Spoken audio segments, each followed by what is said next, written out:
Hey, Hey guys. hey, how y'all doing?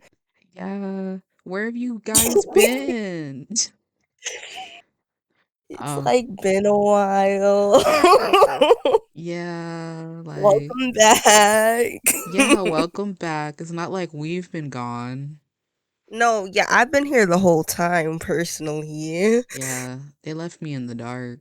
So, Yeah, like we forgot to pay the power bill. yeah, Um, for like awkward. yeah, for like what? Like how many months? I don't even remember at this point, to be honest with you. Yeah.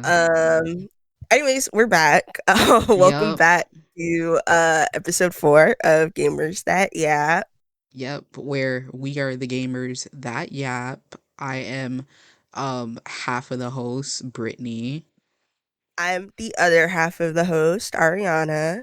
And for this episode, we're gonna be talking about some Baldur's Gate 3 and also a bit about like D&D and other TTRPGs for all my nerds. Yippee. I don't know. I kind of feel like if you're listening to a podcast where you listen to gamers that yap, that automatically makes you a nerd no matter what. It's shocking if you haven't like tried to play D&D if you're listening to this podcast right now. Yeah, I kind of feel like these things they end up like it's like we have like a Venn diagram or something of people who haven't played like a TCRPG or at least like touched it and who also like game with it through like just video games and stuff like that. And there's like a very tiny percentage of people who have somehow never heard of it, never touched it. And it's like it's a very tiny bubble. Well, those are all the people who will only play 2K and Yep. like Call of Duty. There's no if the game don't got a ball or a gun in it, then it's That it's not a real game. Cause not gonna lie, remember when Baldur's Gate 3 came out and people were like those types of people were making memes and they're like Baldur's Gate player when they have to roll a dice. And I'm like, yeah, actually, yeah, I do scream at my at my screen when I did roll the dice. yeah, I do it when I play D&D too. yeah. It's actually very exhilarating rolling dice. Like I feel like more people should try it. Like just be open and stuff like that. Like No, I don't. yeah, and some people did get converted after trying Yeah, it. I've actually run into like clips of like people having streams who've never even played um like turn-based RPGs in general, and they were like having a blast and they didn't think that they would. And it was so nice to see. Like in general though, I feel like a lot of like turn-based games in general, they get like a lot of flack and I hate that. Well, it's also just one of those things where it's just like you really have to use your brain. And I get it. Like there are some times when you're playing a game, you just want to mash them buttons. You don't really want to think. Like you're just killing time. But there is other times where it's like, it feels so good when your strategy actually pays off. Exactly. Like just like you're sitting here and you're trying to think of like the best way to like fight off some kind of enemy and you think of some kind of strategy like okay, I'm going to do this and I'm going to use this to kind of like debuff them and things like that. And then it works out. You're like, "Oh my god, I'm so smart. This game's great." Like No, literally, like you spend like the first hour hating it because you can't get past that one fight. No one ever talks about how satisfying it is when you've spent like an hour trying to just like what's it called? You're just trying to brute force your way through a fight because you refuse to go back and level up yeah, and do it properly. And then you're like, if you just strategize right enough, you could be so underleveled, but it will still work. exactly. Like that's the whole point. Like even games like outside of turn-based type stuff. Like there's like a very common challenge a lot of people do in like Kingdom Hearts games where you have to beat the entire game at level 1. There's like a way to basically lock your level to where you won't gain experience no matter what you do.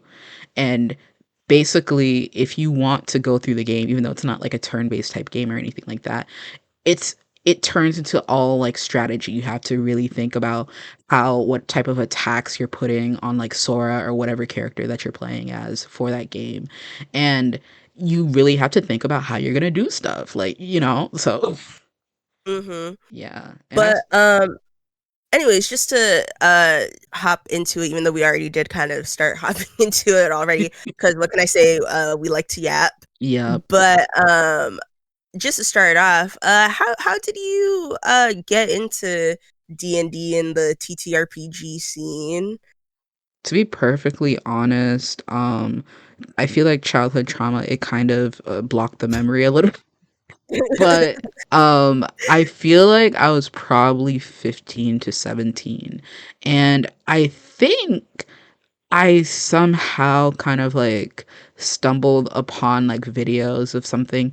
Maybe it was something having to do with, I don't think it was Critical Role. It was the Adventure Zone. I was looking at like fan art of Adventure Zone characters on Tumblr and stuff like that.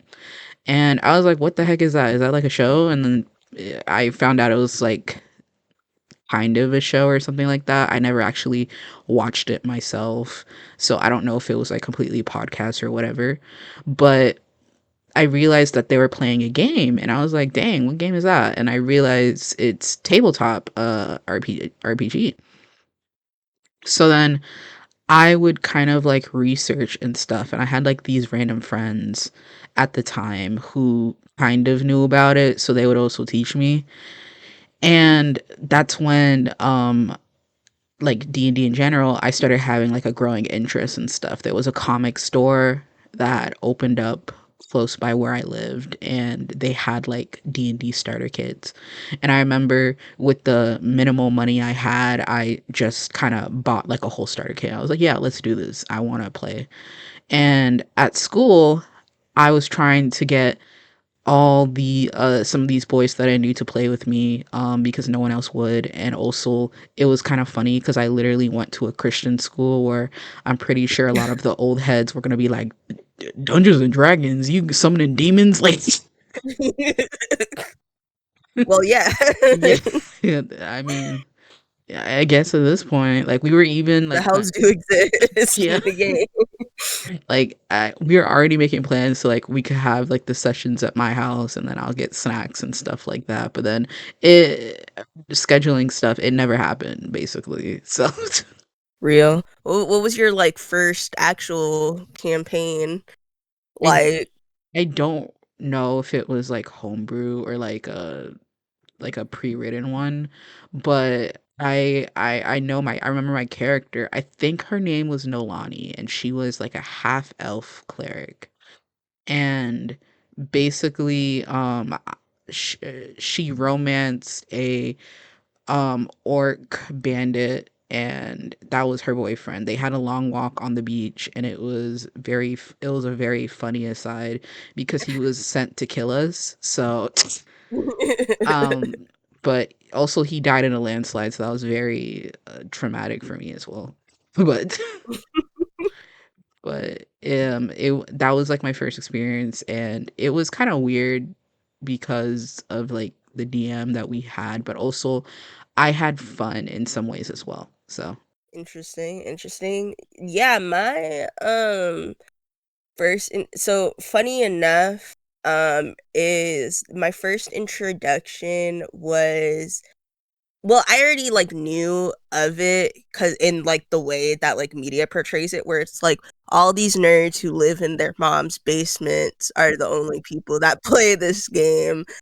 Um, and it's like I didn't fully believe in that, but it was really funny because there was this guy in high school that was like, just imagine a nerd in your head, and that's him. I really didn't like him, and I remember you he talking was about it. yeah, he was making a character sheet. And so I had asked him what it was, and he was like, "Oh, it's for my D&D character." And then I was just like, "Oh Not the God, the boys. movies were right." I was like, never playing that shit. And then, obviously, like I eventually got interested in it, but I never really consumed any like media for it until there was one campaign that I think it was with the same DM you talked about from your first campaign that we Mhm. were gonna try to do, but it never happened. Um, that's a whole other story. Oh God. Yeah. Um, but and then I had the other one that never happened, which was another dramatic story. Yeah. Um, and then the first campaign that actually happened was actually in college for me. It was in person, which was a really nice experience. Because I don't mind playing online, but in person is just always like so good. Mhm. Um, it was in so I was a not even just a theater major. I was specifically a theater and design and technology major, and my major was very small. In my graduating class, there was probably like 12 people, and so we all grew like pretty close because it was also kind of like a weird thing in my program where it was like, these are your classmates, but also kind of your coworkers. So we were all just like forced proximity with each other. And we created this camp, or well, one of the people in my major created the campaign who had been DMing for a long time. He's a Mhm. good friend of mine, and that was my first experience for it. It was really it. I don't remember the last time we played. We kept playing a little bit after we graduated, but like life happened, so we haven't really continued with it, and I don't know if we will. But it was Mhm. really fun. Lots of like crazy moments. It was always like I really loved playing that campaign. It was really good, and he was like a really really good DM. He was very chill, and it just made for like such a good experience, especially because it's like a bunch of theater kids, and so everyone was unhinged in their own way and just trying to do like stupid shit. Um, Best and kind. so no, right? Like it was just like it was great. It was really good, and it just really helped that he was like super experienced with it. Um, and yeah, I really miss that character. She was so I stole the name from Britney, which we'll talk about later. um her name was Saffron. Brittany also has a D&D character named Saffron. And I was like, that sounds nice, so I stole the name. Uh, but she was a rogue. She was a human rogue. And I stole this other storyline from something Brittany told me about from this My other god, campaign. I realized. Yeah, it was the one with the dragon, or the guy who was like cursed and turning into a Oh yeah, dragon. that's what you stopped when I was Yeah, and so I like basically stole that storyline and I just like kind of flavored it up a little bit. And she basically, it was kind of like dramatic, like orphaned rogue, but then also I made it so like she had stolen something and she had gotten cursed, but instead of turning into a dragon, she was turning into a Yanti. Um and there were I'll talk about it more later probably, but there was just like crazy stuff happening. Turns out she was a Yanti the whole time. That's what my DM did to me. um but she was very like, she was kind of secretly loser core. Like she was like super aloof and like cool, but then she would just do like such stupid stuff. And she was just like socially awkward from not having a family ever. And it was really funny. I remember that um too. yeah, I stole a lot of stuff to make that character, but she kind of I but feel like that's the she's cool. spirit I of like it. her. No, yeah, and, it was my first real campaign, and I ended up developing her in a really fun way. Yeah, exactly, because you really made her your own too. Like she was really cool. Everything that you told me about her was fun. No, yeah, and I have to say, my DM, he told me, he was like, she is one of my favorite characters in this campaign, and I was like, thank you, Henry. So real. I love you. That's actually uh, that's actually such a flex to have the DM be like, yours was my favorite. Like, dang. no, literally, because also it was just one of those things where a lot of us in that campaign were like first timers with D&D. Mm-hmm. And so it's really uh there's a for those who play or those who are experienced, I'm sure you can understand, like when you first play and you try to get into the role play aspect of it, it's very hard to do in general unless you're just like super extroverted or something, I guess. Yeah. But it's also even harder when everyone isn't as like out there as you and doesn't completely buy into it, because a lot of us, because it was our first time, were like that.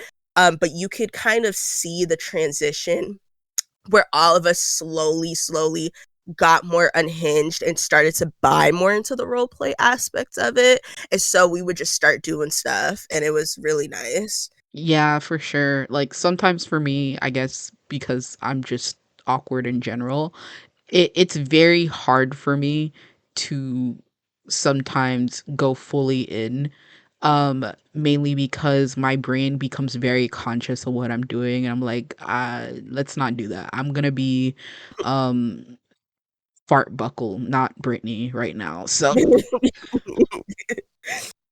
um but yeah, so but on that topic, let's first jump into a bit of Baldur's Gate 3, the game that has so many people who didn't even play D&D 2, like just like in a craze over it, which is really nice. mhm. How did you stumble upon this game?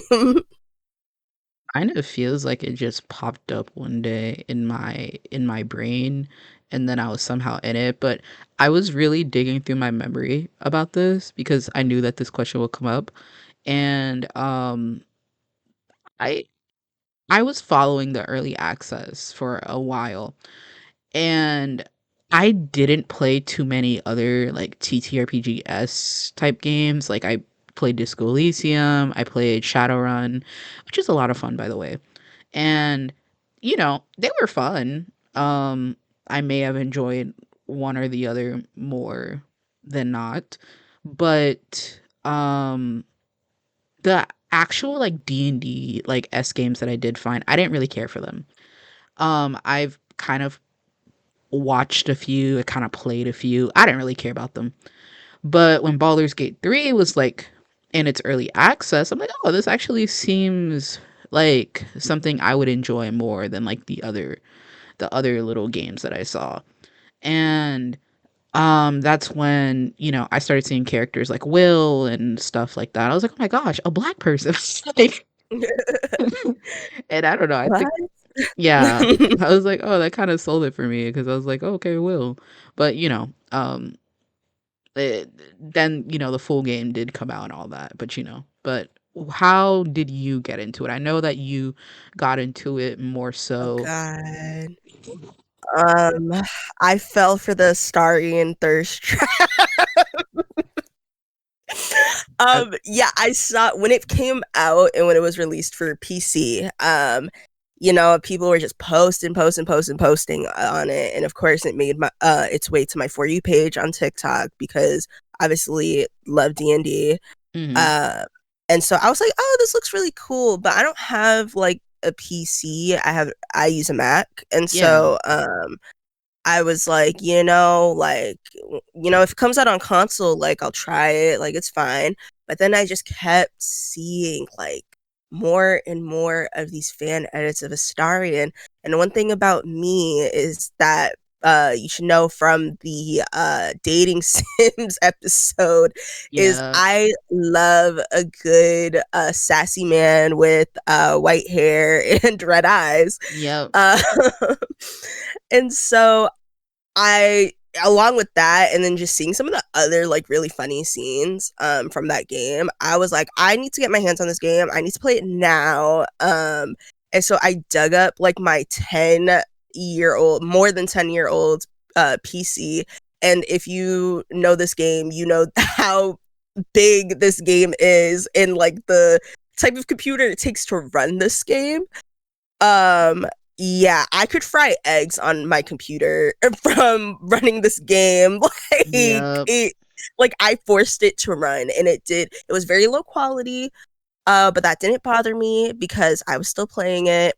And yeah, and I couldn't stop playing it. And then eventually, when it did come out for console, I just transferred all my data and stayed there. Real. I thought I was never gonna get a chance to play the game because, like, I only had a Mac at the time as well, and I was like, "Dang, that's crazy." But I've got like a big girl job at that time, and I bought myself a new computer, which was really great. but but still, it was very cool. Like finally getting to play it, even though I was basically a year late to the party compared to like everybody else. Still your game. Yeah. Still worth it. Exactly. And I mean, I'm still going through it right now, technically. I've just been taking my time.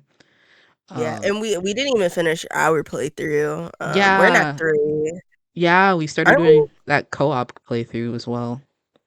Yeah, we are in Act 3, right? We reached Act. Yeah, we were like in Baldur's Gate, like for real. So I remember that's where we stopped. Oh yeah, yeah. Because I remember. I mean, there's gonna be hella spoilers if you haven't played the game by now. That's your fault. Oh, But but I do remember now because we were both screaming because we got the dream with the emperor having his shirt off, and we were like, "What is going on?" oh my God. Wait, I remember it was really funny seeing how different of reactions we got got to the scene with our characters because you had like a dark urge and me, I just kind of have like this loser paladin who's like, "Stop right there, citizen." Like he's got that vibe. So um, and I remember specifically, like you were actually having a conversation with him and about what he wanted to tell you, and literally, like with mine, he was just like, "Dude, why'd you wake me up? I'm trying to sleep. Get out my face." And then the emperor's like, "Dang, my bad," and he left. He didn't say anything. We didn't have a conversation or nothing. No, but he still showed you the thing, didn't he? And then he was like, "Get out of my face."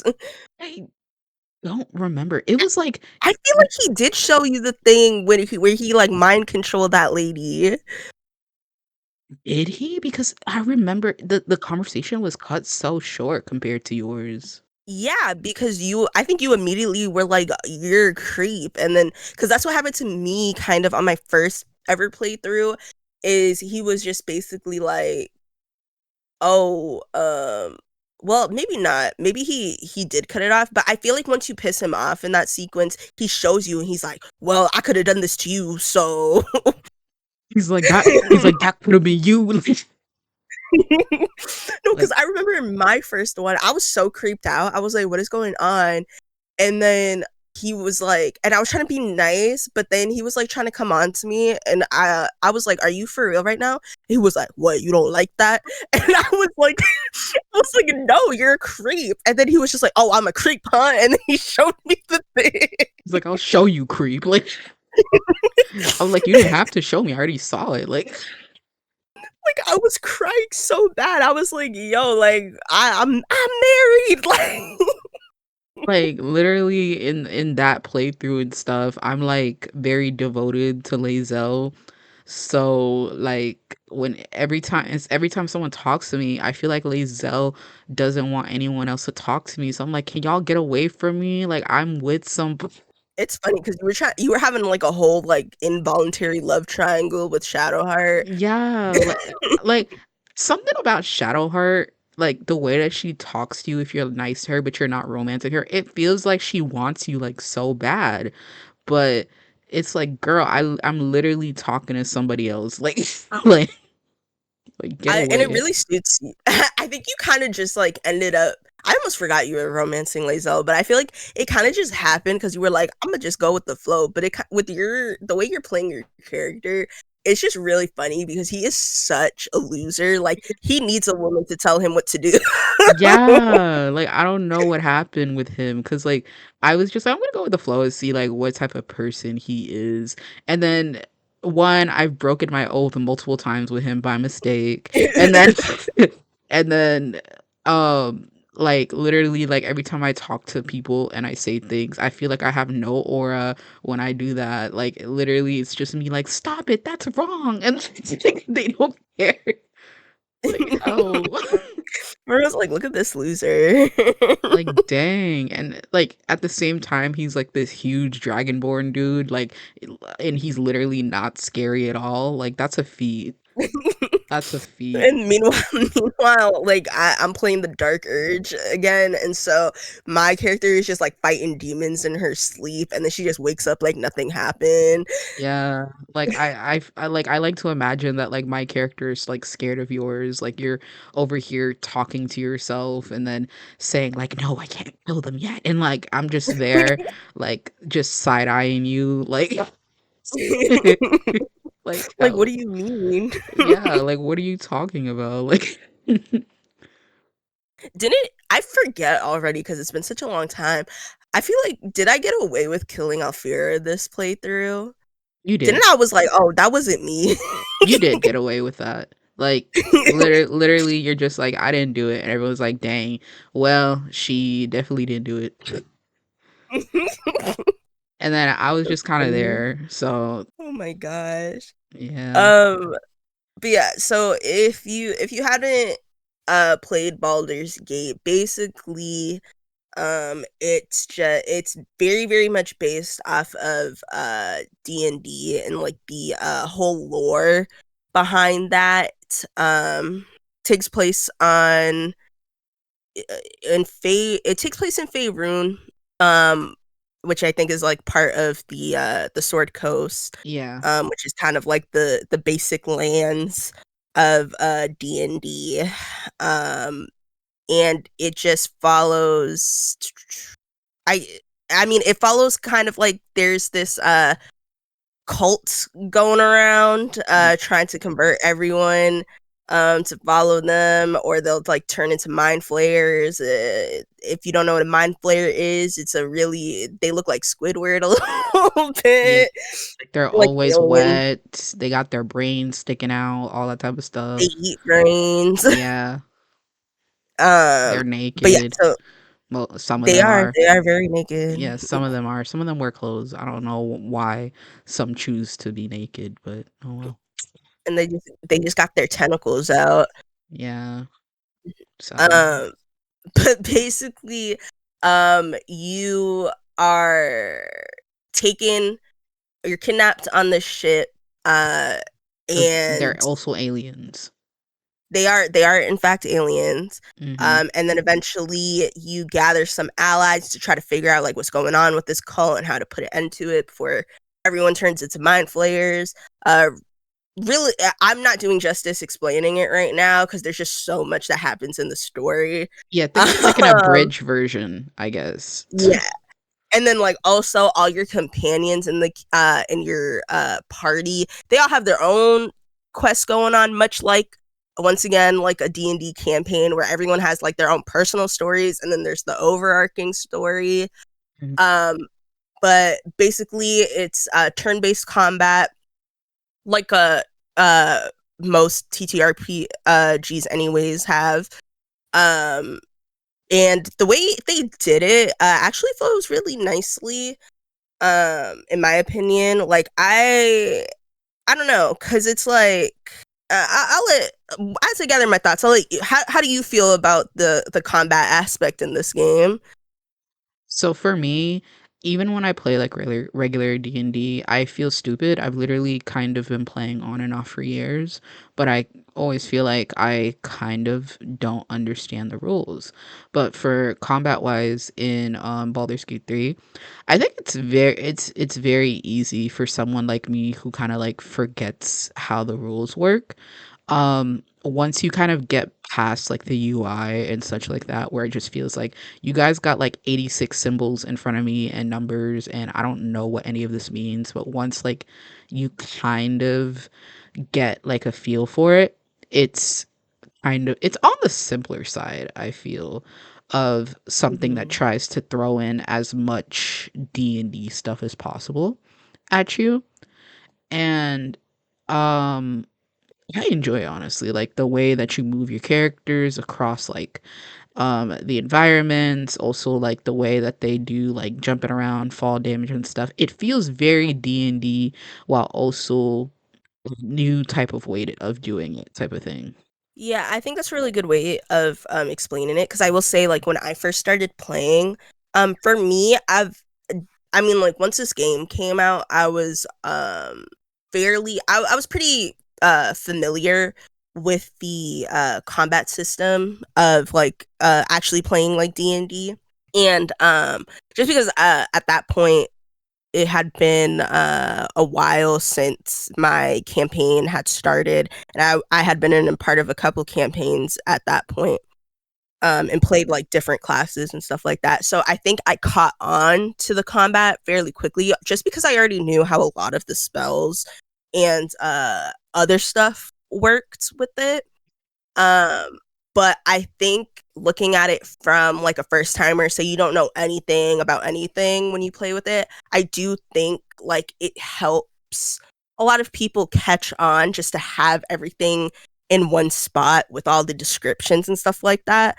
Because when you play at like a table, unless you're like prepared with like those like spell cards and stuff you can buy, or like if unless even if you have like 20 tabs open in front of you on your computer, if you're playing that way, it still feels very overwhelming even when you look at like Yeah. your own character sheet.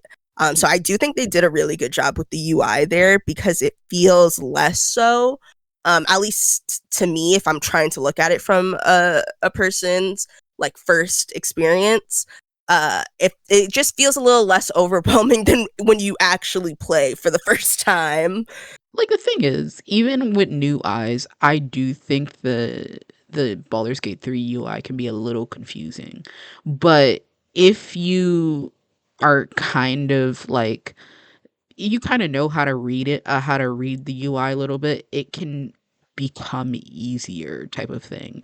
And that's why I say it's a bit simpler than other stuff I've seen for like D&DS games. So, Mm-hmm. Yeah, and it's just like I do think it like flows really nicely with some the way that some of like the spells might work, and like how like what they allow you to do versus what they don't allow you to do. um like like there's a lot of homebrewing in D&D, which just means like player made rules that's like not actually part of the base game, yeah. the way they made it. um there's a lot of homebrew that's kind of just taken as like fact in the D&D community, like like using potions as like bonus actions, or like stuff to do with like food rationing or like long rest and stuff like that. um and I think some of the rules that they apply to Baldur's Gate just to make it flow more freely, I agree with them, because I do think as like someone who is I'm a baby DM, and I've just recently started running some campaigns. Combat is not my favorite. So and it's not super easy to run.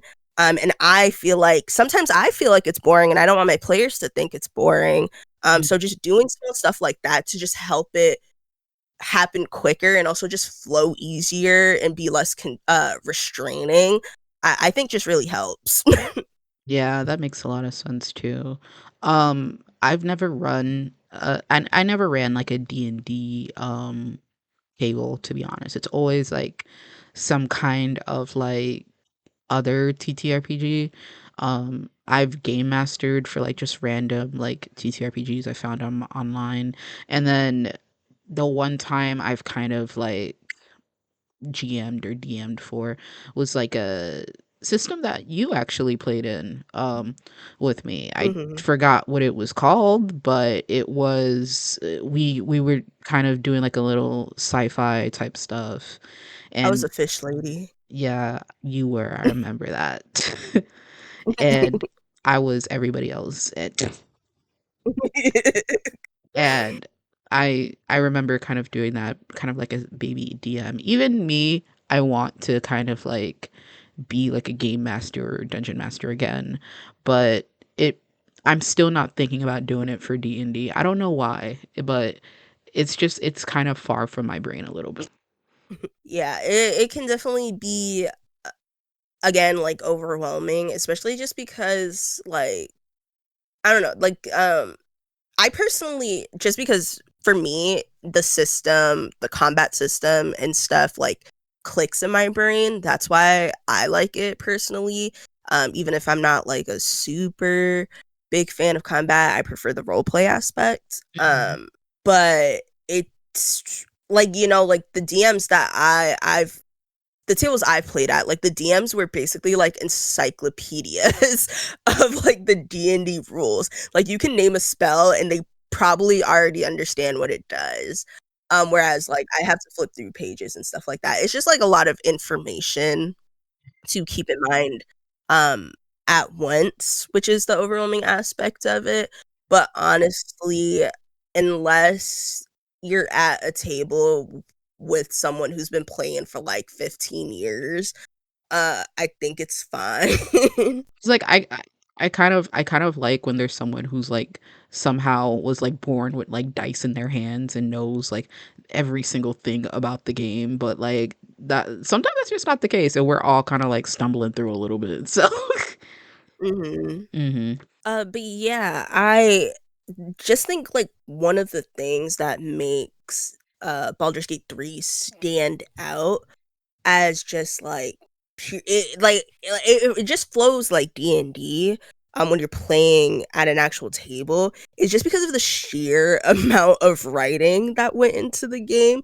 Like, oh my god, it makes you feel like the possibilities are endless even though it stops somewhere. But at the same time you're just able to have so much like reign over your choices in the game, which I really, really love. Yeah, like I feel like that's one of the things that also kind of called me over to it is because dang, I feel like I could do anything in this game. Like, oh my gosh, I thought I could invent the gun. Like, like, No, literally.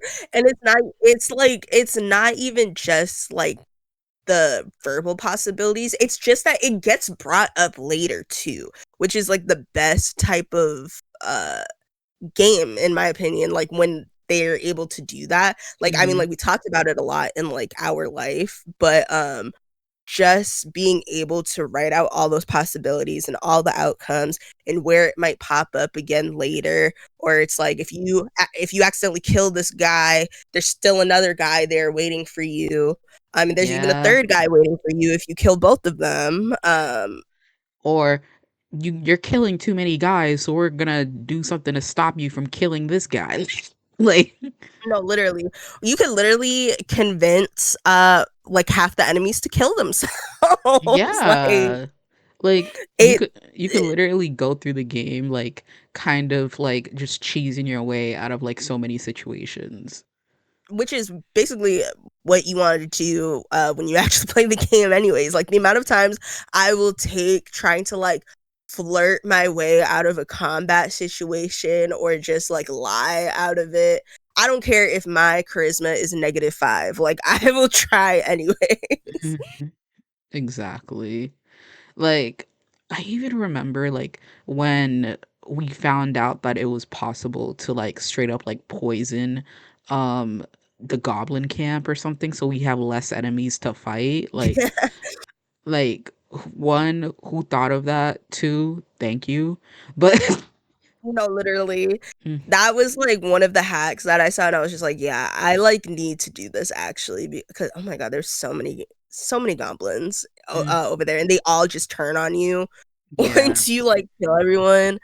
Yeah, Um, I'm not fighting all them people, so no, that's what I'm saying. And I remember the very first time I played through that. Obviously, I didn't know nothing. I went in like I went in mostly blind. I like saw like the edits I saw weren't like spoiler heavy or anything. Um, but yeah, I remember when I first went through it and I was just like, what the hell is this? They expect me to kill all these people. It was possible. It took a long time, but it was very possible. yeah, like for me, I kind of didn't know any of the big plot points. I knew of like random characters' personal um quest and stuff, kind of, but like I didn't know about tons of stuff. So even in our playthrough, a lot of stuff was a surprise to me. So Yeah. And mm, I mean, like, I tried, like, once I was like, oh, I'm gonna force my PC to run this game, I was just like, I'm staying away from spoilers as much as possible. But it's like, even then, like, when you watch videos now, even though, how old is this game? like Uh, two, like, 3 years. 2 years old? Yeah, something like that. Some videos I see even now, I'm like, bro, I didn't know that shit was possible. Or like, Yeah, how did you think of to do this? It's like one of those games where it's like you're still discovering things about it. exactly. Or it's just kind of like people are still like, "Hey, look at this thing that you can do." I'm like, "How did you guys figure this out?" Like, And I mean, like, the mod community is like working hard over there. I'm glad they put they have like a whole like mod uh mod community, I guess. And there's mod support, that's what I meant to say. oh, For the yeah. game. Because it's just, again, like, one of the things that makes TTRPGs anyways is like the homebrewing of it, and like Mhm. the community is able to do with it, and how they're able to reimagine it. So it only makes sense for there to be mod support and for people to like do stuff with that, Oh, to make the game more fun and keep it fresh and new. yeah, actually, have you heard of some of the really big mods that are being made right now? Like people are making like their like a whole big like new campaign using Baldur's Gate 3 like and they're looking for like voice actors and stuff like that. They basically made completely new areas. They're adding more enemies and stuff like that and then new party members and stuff and they're like just completely like new playable and it's made by the modding community, which I think is crazy. That's dope. Yeah. Personally, I've been seeing fucking like, excuse my language. I've been seeing like Caleb and Silas from Love and Deep Space in the game, and I'm like, how did you guys even do this? And the I thing saw is, that too. The Caleb mod is too uncanny because it looks just like him. Yeah, because I was looking at it and like they also did like Silas and then them other people, but for some reason the Caleb one looks the most like him and I find it almost scary. Like No, yeah. Um, I'm like, but why is he not in his own game? Like no, that's what I'm saying. It's like, Caleb, what are you doing here? But the game itself too, like the whole campaign, I guess, is very like, it's just equal parts silly and serious, which is like the best kind. yeah. That I very much enjoy playing. And again, like, the characters are super likable and they're pretty fleshed out. I joke about hating Gale. I still kind of do. But, like, he's still his story isn't it doesn't capture my eye the most. But he is still pretty fleshed out for what it is, and I do find it interesting. Mhm. I also make fun of Gale a lot, but to be perfectly honest, I I guess like when I'm not being a hater, he's all right actually in some Yeah, like, ways. he's a loser, and I like that. My Tav was friends with him in my first run, and like, you know what, she gave him a hug at the end, and she was Aw. even though like he wanted her bad. And I thought they became very good friends at the end of it, and it was sweet. Yeah, that's sweet. For some reason in my solo one, everyone thinks I want him. I'm very confused by this a little bit cuz in my solo one, my tab she's romancing Karlak. And Karlak was like, "I understand, like, because, like, I'm on fire and I'll probably burn you alive. Like, if you wanna be with someone else, I'll even let you be with the wizard." I'm like, "The wizard?" You know? I'm like, who are we talking about? Yeah. I was like, to me, I felt like I wasn't, like, that close to him, but apparently, like, he really liked me. Like, That happened to me too, actually, in my first playthrough. Like, I was literally just trying to be friends with him, and I was trying to be nice. yeah. Because I thought like the way I was playing my tab, I was like, yeah, she would be like cool with him. Um, and when you know how when you go to Moonrise Towers and the orc lady, she like tries to read your mind to see how devoted you are. Yeah. Um, so if you're romancing a character, you like one of the ways to like deceive her that pops up is like I guess you fill her mind with like your thoughts or like your love for whatever character you're romancing. Your And so lust. yes, your lust, and it had it had the option for Astarion, but then there was an option that was just like fill her thoughts with your yearning for Gale, and I was like, what yearning are we talking about? Because I Like don't yearn for that man. what do you mean my yearning? I've never thought about that man like in any type of way. Like Like that man is like a cat. Like that's my pet cat. your Like what are you pet talking cat about? is crazy. That's like me with Shadowheart for some reason, cause like she like wants me so bad. Like even in my solo thing, she asked me to go and like drink wine with her. I thought we were doing that as friends, so I say yes. And they were drinking and they're outside. We were looking at the water. I'm like, yeah, this is chill. Like I'm like, thanks, girl. And then she starts like looking at me like really longingly, and then the game is like she's waiting for something. I'm like, for what? Like Oh my god, I've seen that. Oh wait, that's really funny because I've seen that scene. I've never gotten that scene with her because I've seen that scene on TikTok when people try to romance her, and I was like, oh, because the thing is like my almost every playthrough I do, she ends up taking a liking to my tab. Um, but I've never like she's never asked me to do that. She like really? maybe she'll flirt. Yeah, like she'll like flirt with me at the goblin party, but like who doesn't flirt with you at the party? Yeah. Um, but I've never unlocked that scene. I've unlocked Will's where like you can like kiss him after you dance with him. Oh, that's crazy. So she just wanted me real bad because like I'm just sitting here because the thing is I was doing it blind. So I thought we were like being friends, and it's like apparently she wasn't being friends. So it was like she was waiting for something. I'm like, waiting for what? So I was like, thanks for the wine, friend. And she was like, she immediately looked like she wanted to die, and she was like, okay. And she's like, okay, you're welcome. And then in the morning, she was like, I really thought that you were gonna kiss me. I'm like, who told you that? Like, why did you think that, girl? Yeah. No, because I think that's kind of what happens with Gale too, though. I don't know which scene it is with him that is technically like supposed to lead up to his romance. I forgot if it's the one where you like sit out with him and he's like, "Wow, I'm finna die," Dang. or if it's the one, or if it's the one where he's like showing you magic or whatever. Um, but Wait. I would do those scenes because I was like, I'm trying to be a good friend. And it Yeah. was really funny because the first time I did it, my tab was a sorcerer, so he was just trying to show me, and she was like, "Girl, like I already know how to do this."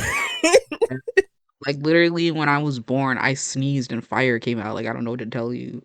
But he had never invited me to no forest to be looking at the stars or nothing. So Really? yeah, He I've never invites had me that. every time. That's crazy. The farthest I've ever went with him was he's like, touch my heart. I have to show you something. And then I start like seeing that like, I don't know, he's got a bomb in his chest, and I'm like, dang, that's crazy.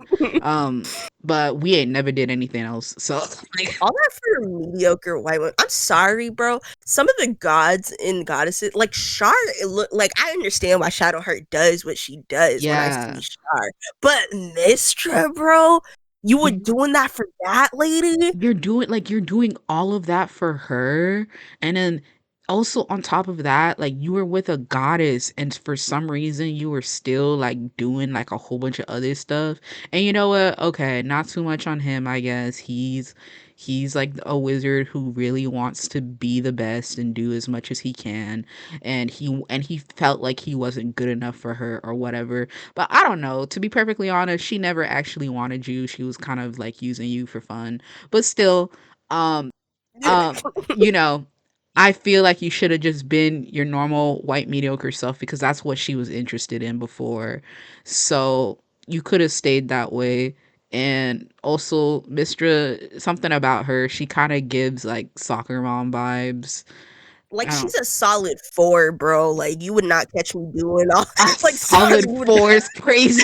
you would not catch me doing all that for her. Oh my Like gosh! Like you gave her a scare.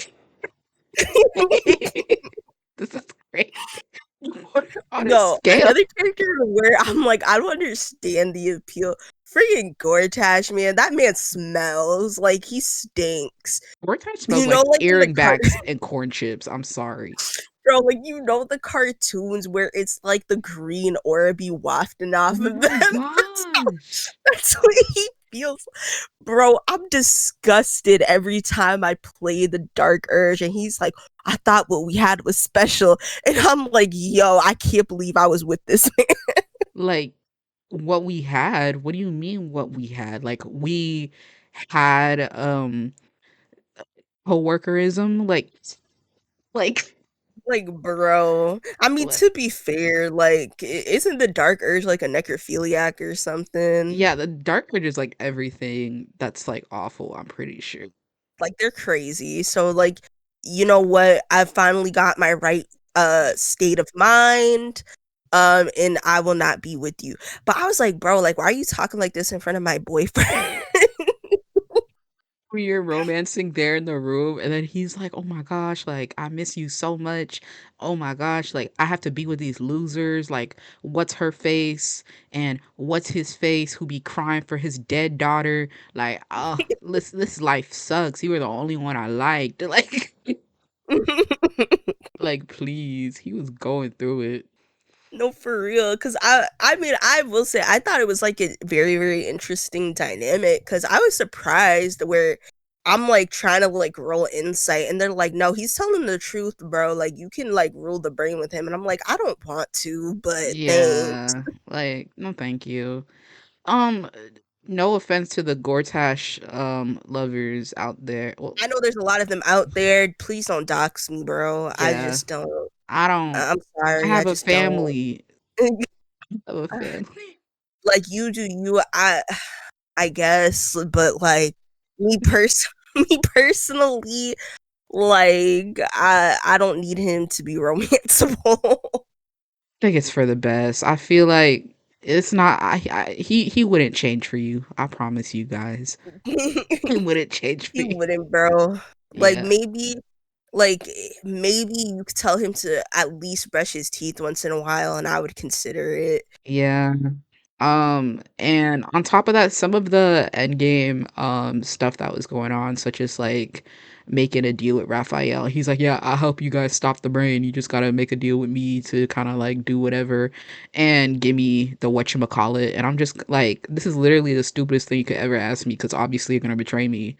No, And I was like, what kind of stupid option is this? Like, yeah, why would I ever do that? like even like in our co-op campaign, I was like, no. And then Lazel was like, you know what? I was like, girl, like, why are you yelling at me? I'm like, you want me to like sell my soul? Like, what's going on? I thought you liked She was me. so mad, bro. And I was just like, bro, like, let's use our brains for a second. No, Like, we no, ain't for real. doing all that. I was sitting here like, girl, I thought you liked me. Like, She was like about to threaten to break up with you, bro. like we're gonna do this, but like we're gonna try another way. And she's like, oh, okay, like we could do that. And I'm like, yeah, but like, girl, why were you yelling at me? Because she's like, you're screaming. Like, Also, I'm just gonna have to say this to get it out of the way. Like, I swear to you, I swear, bro, I'm not one of those girls. I'm not like the other girls, but they put their foot into a Starian story like it was so good. I swear, please, please give me a chance when I say that I'm not like one of those people that are like only him, but like also like Neil Newbon, I love you. yeah, like. The thing is, I hate the way that people will gas up like exactly one character, and sadly, it's usually Astarion, especially in a lot of like internet spaces.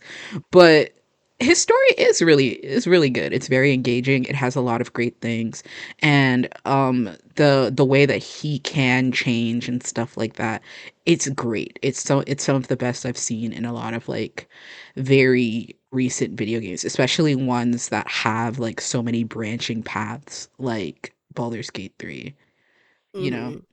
So, And it is like I understand. I mean, like the popularity came about for multiple reasons. I mean, one, vampire.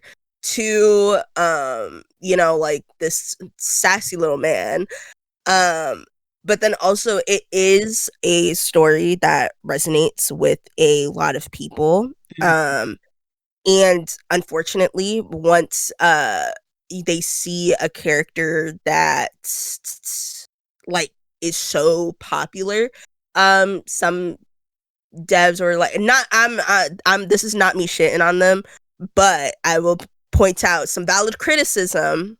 Once they see a character that gets so popular, they start only mostly shifting their attention towards that character, and then unfortunately some of the less popular characters get left in the dust. mhm. And also, what's a very surprising thing I found out? Astarion is not the most popular character in Baldur's Gate 3. Well, because you also have a bunch of dude bros who play it, and Mhm. and so they're all romancing Shadowheart, Yeah, and 'cause, like yeah, and yeah, likes. Shadowheart's actually, like, the most popular, like, most romance and stuff like that, but I feel like on online spaces, people who will log on and start making, like, fan content or, like, talking and stuff like that, it's usually people who are, like, Astarion fans or whatever, you know? Hmm. But the real Shadowheart shooters, they not online. So Yeah, that's what I'm saying. Is like in the statistics, it's Shadowheart, but like in where you'll like read about it more, it's a lot of the content that's made is Astarion. So I do have to say justice for my boy Will because I really like Will as a yeah, character, like, and that's my boyfriend, and I feel so sorry for it's him, cause like, Will like, I the thing is, I feel like his story has so much potential, like, you're, like, this son of a duke, you basically already risked your life for the city and stuff like that, and you become a warlock and stuff, and you're, like, shunned by, like, your family that you risked your life for, and then all of a sudden now you were like training up like people to fight for themselves and all that, and then you have to save your father who was also kidnapped in this big like cult and stuff, and you're telling me we do nothing with someone with a story like that, or I guess not yeah. completely nothing, but like not enough. That's what I'm saying. It's like I think he just needed that extra push in his story because I do like here's the thing is that some people find that type of trope, I guess, where it's like like the do-gooder and blah blah blah, they find it less entertaining as like some of the morally gray characters in the story and in general, which I get. But I will say on the flip side of that, I do think it's refreshing to see a black character in that type of story because usually they get into like the more like trauma porn type stories, Yeah. like so I was about to say I think it's more refreshing to see like uh a black character or like even a, like in general a person of color in that sort of like more like protagonist type trope where it's just like do-gooder and basically hero of the city type thing. Well, like, I like Will with how sweet he is and stuff like that. Like the way that like he's like this dude who's over here reading mermaid smut, and he loves to dance and and all this type of stuff.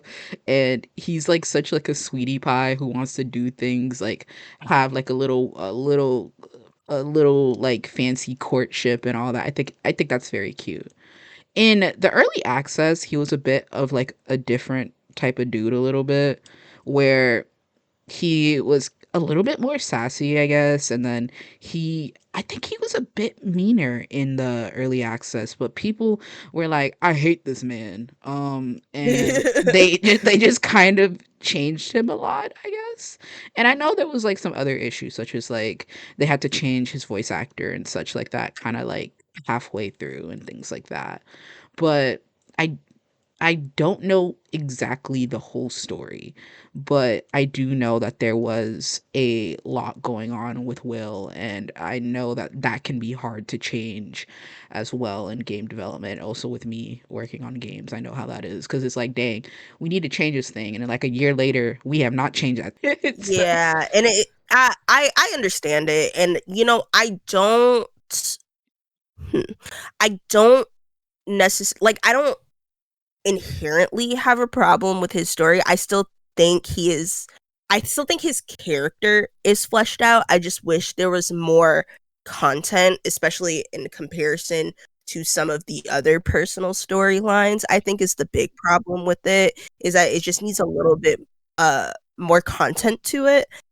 Especially in his personal quest with Answer. You in everyone's personal quest, technically you're able to complete that quest without them there, even though it's like, why do you want to do that? yeah. Um, but with Will's, I feel like there's a little less repercussion if you complete it without him. Mhm. Uh, it's much easier to complete with him, and you definitely get more dialogue and stuff if he's there.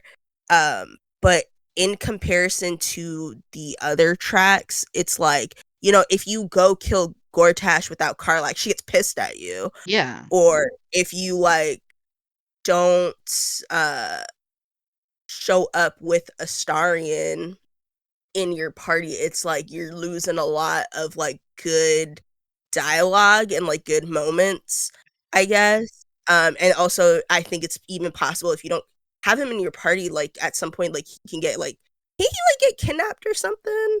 Think he can get kidnapped, to be honest. It's something like that. I don't know. Or well, even if you go without him completely, um, to kill him, then it's just like, you also get a lot of repercussion and you miss out on a lot. And Mm. you miss out on a very, very good performance, actually. Yeah. Like, dang. Whereas where it's like if you go with that Will, he doesn't even like yell at you or anything. He's just like, wow, that's crazy that happened. He's like, "Dang, you Um, saw that? Wow, yeah. wish And I was then it's there." like, no, right. And it's like, bro, like you should have been. Yell at me. Like, what are you doing? Yeah, like, where I'm literally doing stuff that deals with your daddy, like, what are we talking about here? But yeah, I think he's a very interesting character. He just needs more content.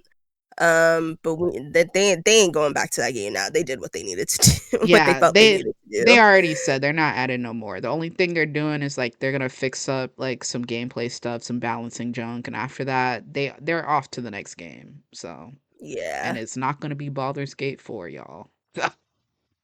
cries. Yeah, they said, "We done with that, we're not doing that no more."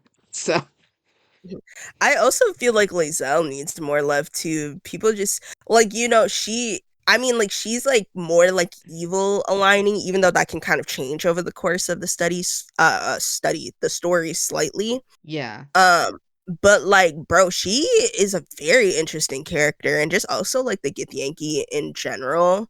Mhm. Um, Minus like some fantasy racism stuff. Yeah. I still think it's pretty interesting. With me also like doing like her romance with like that with our in our co-op campaign, and also I've been watching a lot of stuff with Lae'zel because I be getting edits of people and stuff like that. Edits really can really change your opinion on a character, y'all. You should try it. For But real. but um, I feel like Lae'zel, she's really great. Like especially once you put into context that she's one of the younger companions, because like the two youngest companions are Will and Lae'zel. They're like both the youngest, but like with Lae'zel, sometimes it's harder to tell because you know the way that she be talking, where she's just kind of like, yeah, like I be fighting since the day I was born. When I was born, they put a knife in my hand and said like I gotta cut my own umbilical cord and fight the other babies. Like we don't. They're The umbilical, she was born in an egg. like, wait. They said I had to chip away at my to chip at my own egg. 'Cause as soon as I said it, I was like, wait, she came out of egg. Like, what's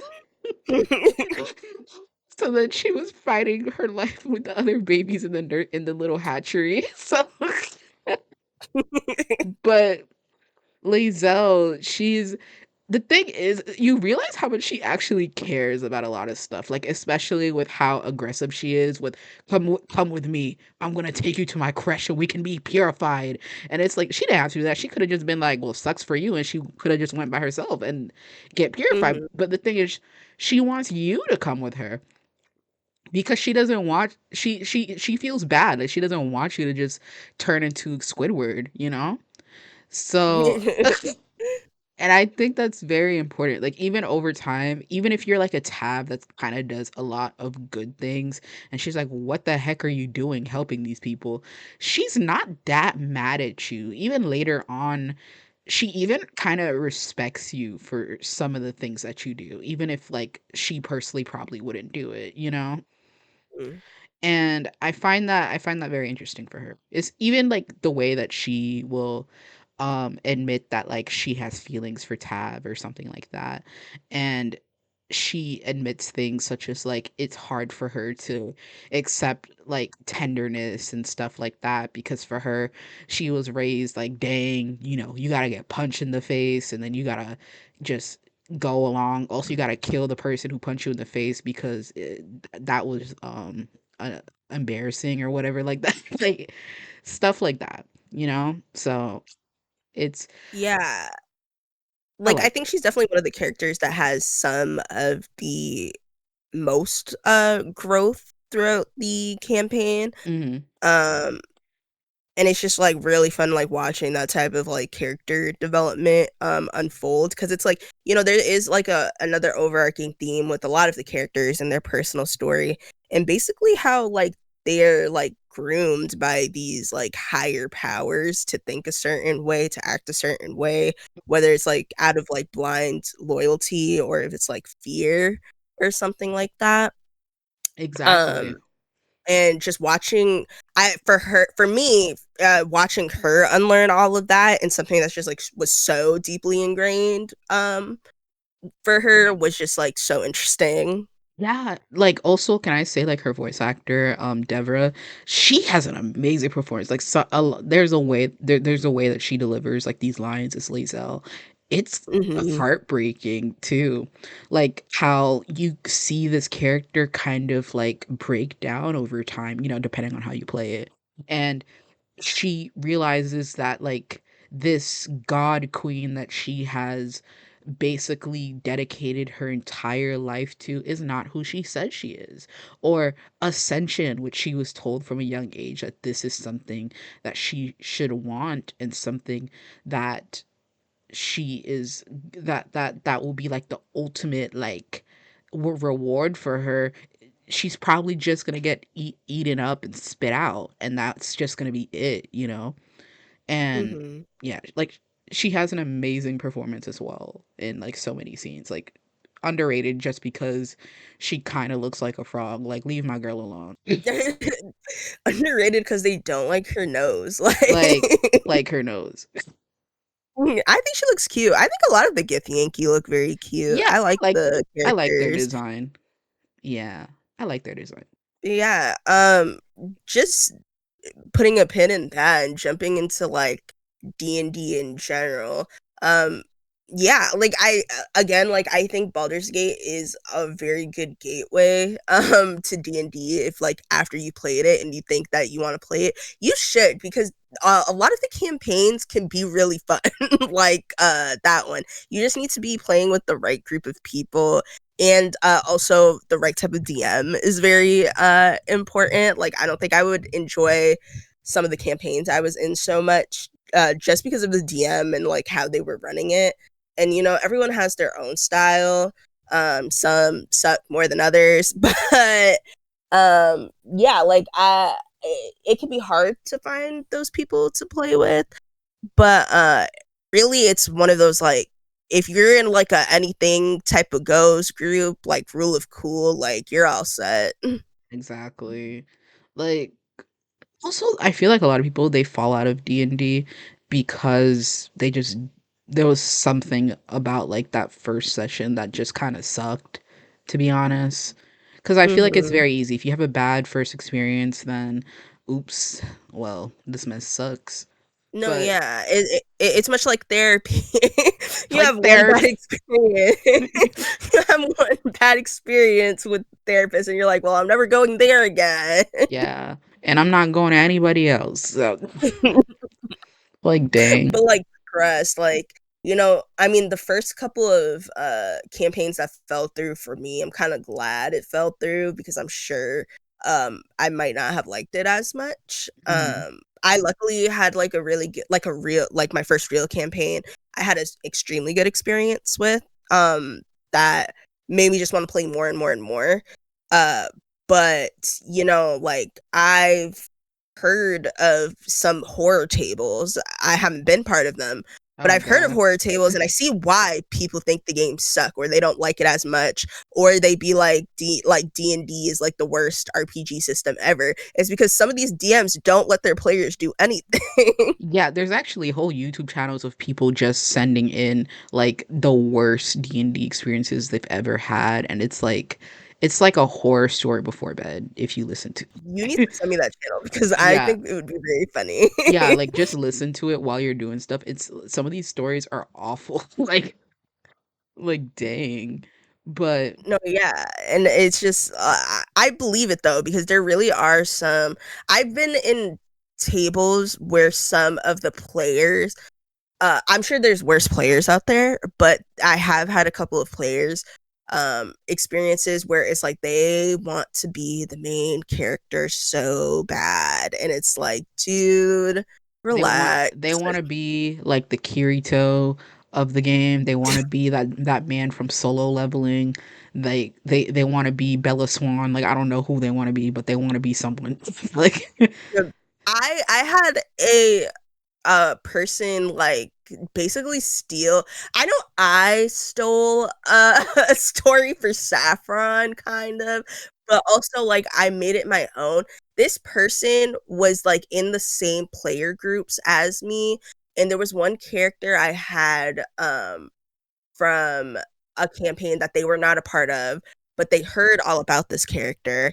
And in another character that we played in, another campaign we played in together, uh, they basically stole almost everything about that character and just made them a loser. And it pissed me off so bad because it was my favorite character I've ever made.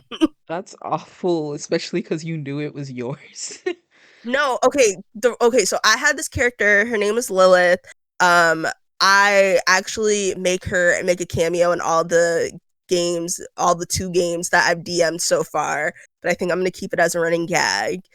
Um, but basically, she is in Asimar, and she is an Asimar warlock, and her story was that Lady Doom, aka Bashaba, is her mother, and she basically was like, I'm gonna conceive a child so I can like kind of pass down my legacy. She's gonna do all my evil doings for me. Mm, um and when Lilith found out that her mother was like this evil goddess, she was like, I'm going to do everything in my power to not be like her. And mhm, so I had a really cool thing that I planned with the DM. And basically in combat, I was pretty much a pacifist. I would only cast like support spells, but I knew a lot of like really powerful spells. mhm, Um, and I would sometimes try to help with like inflicting damage on others, but I also had this feat where like if I accidentally like knock someone out or killed someone that way, like it would I would have to do like wisdom saving throws. It was a whole thing. mhm. But basically because I was a warlock, my pact was with my mother, so she was the one giving me my powers to see if like I would like, like mess something up and like kill people like she wanted. Mhm. Um and it was really cool mechanic. Again, like that campaign never got finished. We only played like a few sessions or something. It was back in college. And this other campaign that I was a part of, I had a completely different character. But one of the people who knew about my character, this person who stole it, they made an Asimar who didn't know who their mother was, but surprise, the mother was Bashaba, and they were like this character would like was it was so like main character trying to be main character energy because I know the way like it's very hard to like make an ASMR where you're trying not to sound like a pick me because of how cool ASMRs are. Yeah. And so I personally think I did a good job. Like I had a really cool story, but I was like kind of I would say like in that campaign, like I was more like a background character. I was just like, guys, like we shouldn't guys stop fighting like type character. um and we had a really fun group dynamic. This person, however, was like very main character. They were like, "Oh my god, my visions with my mother. Oh my god, like I'm trying what am I just sprouted wings." It Oh like my, type thing. what am I?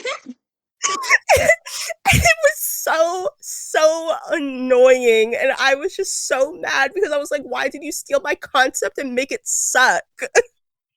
You're like, this is me if I was a loser. That's crazy. I keep thinking of like this one very awkward campaign that I was playing. This was also in college and it was about these random guys that I met and then like some other random people that I didn't know that were like in my major. I'm a creative writing major, sadly. But basically what happened is like they're just like, hey guy, hey Brittany, like we're doing D&D and like I heard that you're kind of interested in like D&D and stuff. Do you want to play? And I was like, yeah, okay, I don't mind. So I made a character and I really really like him. I hope I can get a chance to play as him somewhere, but I just never found a chance to where I felt like it would be good to play as him. His name is Goji, and basically he is a human boy, ranger, and he was raised by what you call them, wood elves? Is that what you call them? It's been a while. Mhm. Yeah. And so he kind of knows like a whole bunch of like the wood elves stuff, like their weapon training and stuff like that. He kind of like had this homebrew weapon of like this very traditional like wood elf weapon and stuff like that. And with him, I thought of him as a very endearing character because he is like 17 and he's kind of on like this little quest because his mom's sick and such like that. And his dad already kind of like went out to try to get something to help his mother and then his dad never came by the time that he's supposed to come. So he is also kind of on an adventure to kind of get find out if his dad's okay, but also like to kind of prove that he is an adult and stuff like that. Like he can handle himself because he he was also kind of like having like some uh questions with like his parents because one, he's human, so he feels so small compared to like the elves that they know and such like that. Like he's so little and he's gonna die in like 2 seconds compared to them. So so they're like, we don't know if like you ready to go out into the world. And he's like, do I have to wait till I'm 40? Like, what are we talking about? Like, so, but to me, he was a very endearing character. But when I was playing with these people, like, I was just kind of awkwardly there and they would straight up be acting like they were in Juilliard having like these really thought provoking RPs like, oh my gosh, I'm like, my father is dead because of you. I'll kill you. And I'm like, and I'm just here like, well, I'm just a 17-year-old boy with a bow. So it's like, and the thing is, they would skip me in turns. Like they would be talking and talking and talking, and I would never get a chance to speak. And I was like, No. what am I supposed to do? Like you guys are sitting here having a moment, acting like you're in like berserk or something, some kind of like dramatic dialogue, and I'm just here. So like, so I didn't go back. They're like, "Hey, we're having a next session." I'm like, "Dang, I got a class." So and No, they're it is definitely intimidating. Especially like if you're not like already like close with them, because it's like with me, I there was a couple of people who had played, and so they were fine, and then there was like one or two like extroverted people at the table, so they were fine like with just doing like crazy role plays. So it took me mhm. a while to like really get into it and like find my character. But we all knew each other, so it helped a little bit more. So that's why I was like, I'm not gonna run, like I'm gonna chill. Knew 2 people at the table, honest and I kinda briefly had a class with, like, one guy at the table, but, oh, I felt like maybe we didn't mesh too well or something like that. Like, Hmm. I was definitely more introverted, than the others and stuff like that, and I feel like they got each other a lot better. Also, I was, like, the only black person there, so maybe that added some awkwardness, but That's still. fair. Mhm. I mean, yeah, I was the only black person at my table too. Mm. But it was really funny though because I would just like I like literally even my character was just like the token black person. The way I would like play her and talk, and everyone was just kind of like, "Yeah, this sounds about right," Yeah, and then we just go with the flow. but also it was a little bit better for you because, like, you're already friends with them, right? So, Yeah, at that yeah. point I was so. Mhm. For me, it was like I was kind of friends with, like, the 2 people that I knew, but the rest of them, I don't know, we just had a class or 2 together, so, like, I didn't really know them. Real. Yeah. I mean, yeah, the other character I played, well, other than Saffron, I mean, with Saffron, uh, I think I already pretty much said what there is to say about her, unless I bring up other random moments from that campaign, but there's just so much. But another character I really liked that I made was, her name was Ray, and she was a tiefling. She was a tiefling bard, so you know, like the usual, Yeah. and she actually had amnesia because we had decided with the DM, it was me and this girl I was friends with. We were like, yeah, like both of our characters are gonna we know our characters are gonna be sisters. But we both have amnesia and we both don't remember each other. We were like separated when we were like young or something. And the DM Mhm. was like, okay, I'm gonna work with this because I wanted to do something like this. But basically, what I was doing since I've lost my memories is like I woke up in this town that was like pretty much it was like a music type of town. Like a lot of bards went there to like go to college and whatever. Um, and I was just like a prodigy basically. Mhm. And I was really good at playing the kazoo. And so I was just like partying in college and doing whatever. And then I ended up becoming a little bit famous on that part of the realm. And I was on tour, and my stage name was Cheesecake. And the reason why my stage name was Cheesecake is because I was having a conversation with the person who was playing that was going to be my sister in the game and the DM. And I was like, you know, if I was a musician, I would name myself something stupid like Cheesecake. And so and so I was like, oh, perfect. I'm a bard. This is going to be my name. Um and so yeah, it was a fun campaign. It was very interesting. We actually did a thing where instead of the DM making a world, I forgot what it was called, but basically we all made the world the realm ourselves. So we Interesting, went. actually. Yeah, I think that's might be something I'll try with you guys one day Mhm. when the Strahd campaign ends, maybe. Mhm. But I need to look up what it was. But basically we all took turns. We had a certain amount of points, I think it was. I'm trying to remember exactly how it was. And we took turns deciding, oh, I want to make a race, or I want to make a sub race, or I want to make a city. And this is what happens in the city. And then, like, there was like rounds for each turn, or Okay.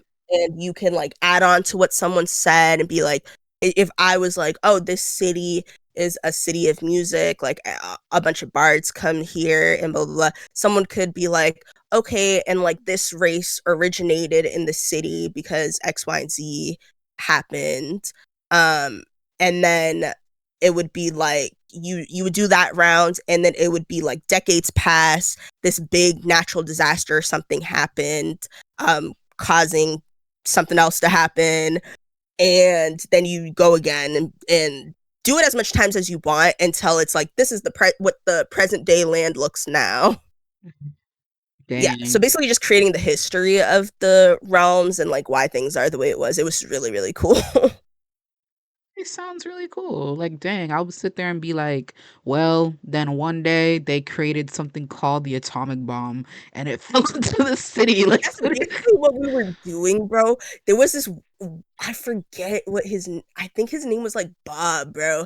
And we like made him, and he was basically like the freaking like messiah. And he was like, yeah, like there was this crazy guy named Bob, and he like made this people thought he was like a god or something, even though he was just a guy. And then he actually became a god because he got resurrected.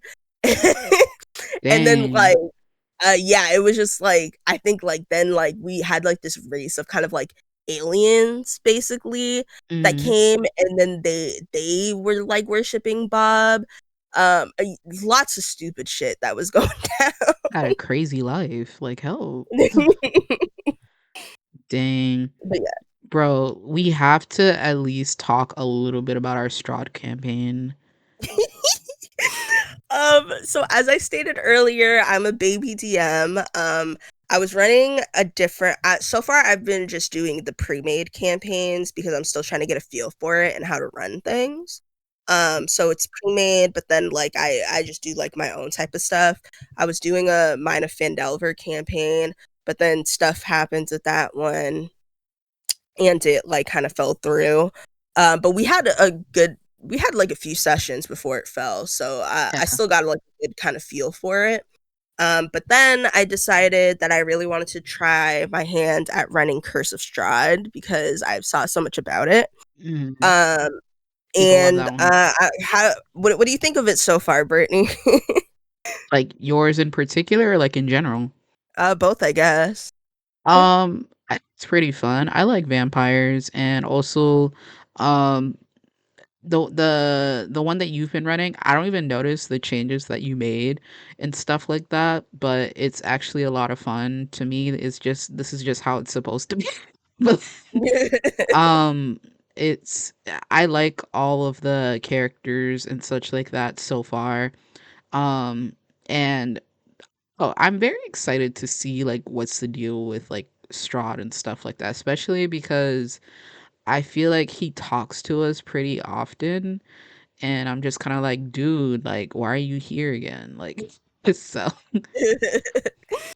No, yeah, I was talking a little bit to Samuka, who's another player in our campaign, shout out. and I we were talking about how, yeah, he was mentioning something about some of the theories he was making, and I was Mm. just like, well, I'm not gonna say anything because otherwise it'll be spoiler central. Oh, dang.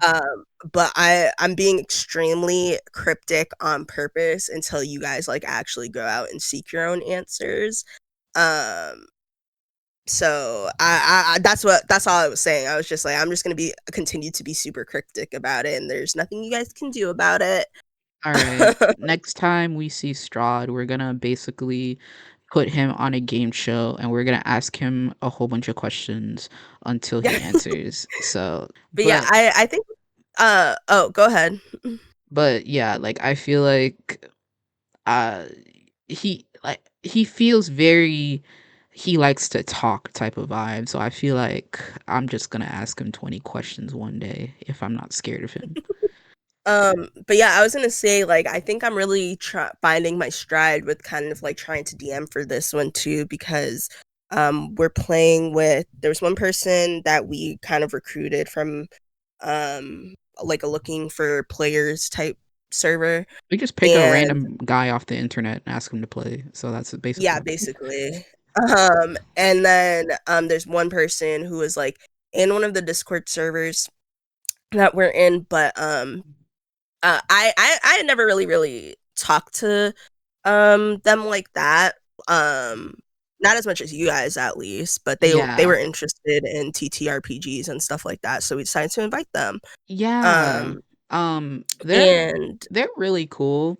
I just kind of felt like, hey, like, dude, you're not playing like cooler tables. Join this table because I feel like this will be up your alley. Like, yeah, we felt like they were in some horror tables, and so we were yeah, like, we're gonna show you what a real table looks like. yeah, like come with But us. I think everyone is still kind of in the like that beginner level. Like you guys have some experience, but not as much as some people, I guess. Hmm. Um, and so I think everyone's kind of like at that same level. So it's a good balance of experience. Just trying to get y'all to talk a little bit more with each other and stuff like that has been like my thing as a DM. Hmm. Um, just because I don't feel anyone is like necessarily unengaged with it. It's just I feel like some people might just be a little bit more shyer than others, which is okay. Yeah. Um, I'm just trying to draw it out of y'all, I guess. But I think so far the way I've been running it, I had a lot of notes for Fandelver. This time it's more bare bones, which I see is the way to go. Yeah, because I think we kind of go off the rails pretty often anyway, too. Like, No, not really. yeah, okay. Like, I don't think you guys go off the rails. I think you guys just take a long time to do things. yeah, because I kind of feel like we all end up just talking, and then we're kind of it's like we have like a Rubik's cube in front of us, and we're all talking for like 40 minutes how to solve the Rubik's cube. So, Which ends up happening a lot. Like I should have seen it coming. But yeah, I should have known too because like I as a player some like that would happen to us a lot where we would spend like 30 minutes talking about the plan before doing the actual plan, and the thing is we don't even follow the plan. mhm. um but I should have known from the moment too that in Vandelver you guys made that whole scheme to build a bomb to like kill the bandits because you guys sucked at the Yeah, because like it just felt like the right thing to do to make a bomb. Like, like uh, but yeah, but the way I really try to my philosophy is like when I DM or like when I'm trying to do is I'm really trying to just like go with the flow type of thing because I never felt um necessarily like put off by my DMs on what I wanted to do. Like if I was saying like some crazy shit, like they would like look at me funny.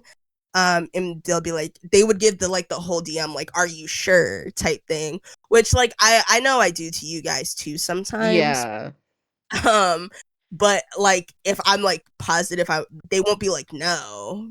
And in fact like if I'm like I used to be the type of player who's like I want to talk to this random guy and just put them on the spot and they would just like improv the whole thing. So I really want to try to be that type of person too. yeah, Uh, but it's definitely like an experience type thing. And especially playing with you guys, I have a I have a firmer grasp on like what you guys are like as players. And also like the type of humor that and like pacing and stuff that you guys are into. I will say I have some fun things planned for next session. But yeah, like I don't know. I'm really getting into liking it. I think one of the things I just have to work on is the combat, but also I've been following the combat out of the module. I in fact, I've been trying to make it a little bit easier because you guys are also not the best at combat. Um, Uh, and okay. yeah, I'm just saying, Okay. I because don't know. also like, I mean, come on, guys, W- like, I mean, w- like you guys. Well, it's also just like a lot of the spoiler, but a lot of the combat is like, it helps to have area of effect things, and Oh, you guys yeah. aren't in the classes for that, or you guys Yeah. aren't taking stuff like for that. So I have to Okay. work around I it. realize that now. Okay. Yeah, I mean, I'm sure you definitely realized it after the last major combat we did.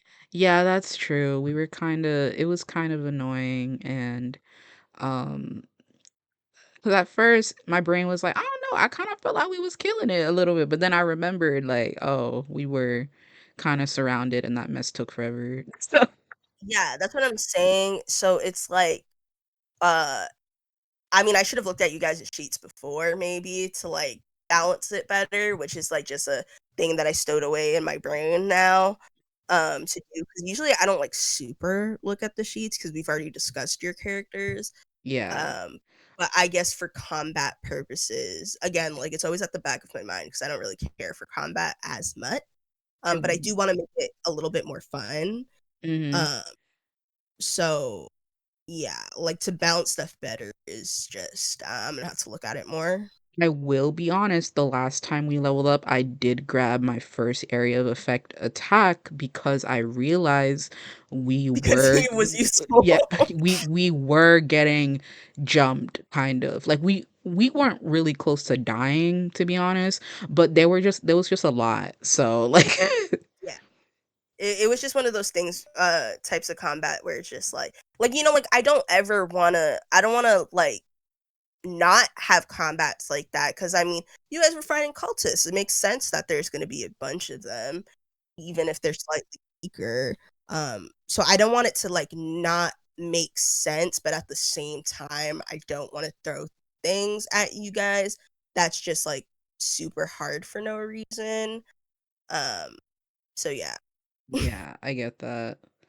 Um, I think we'll be fine. Hopefully, our other players will also try to get area of effect stuff so we can live to see another day. So so we could all have attacks that are like pulling up work now. But also, I will say I d- d- my character in this campaign. Is also a loser. Yeah, like, I think out of every character, this is the only one I can truly call a girl failure, and I don't know what to say. This is the only one because my past characters, they were just a little bit awkward. I feel like maybe, like, they would say things that are just, like, a little bit, like, off or something like that, or kind of, like, just like, "Oh, like, you're kinda, like, we socially awkward." But this one, I don't know. I feel like it's a mixture of me, but also my roles that has make me this amalgamation of like loserism. So like Yeah, like your roles have just been like keeping up this like just total loser vibe you got going, and it's kind of sad to watch. yeah.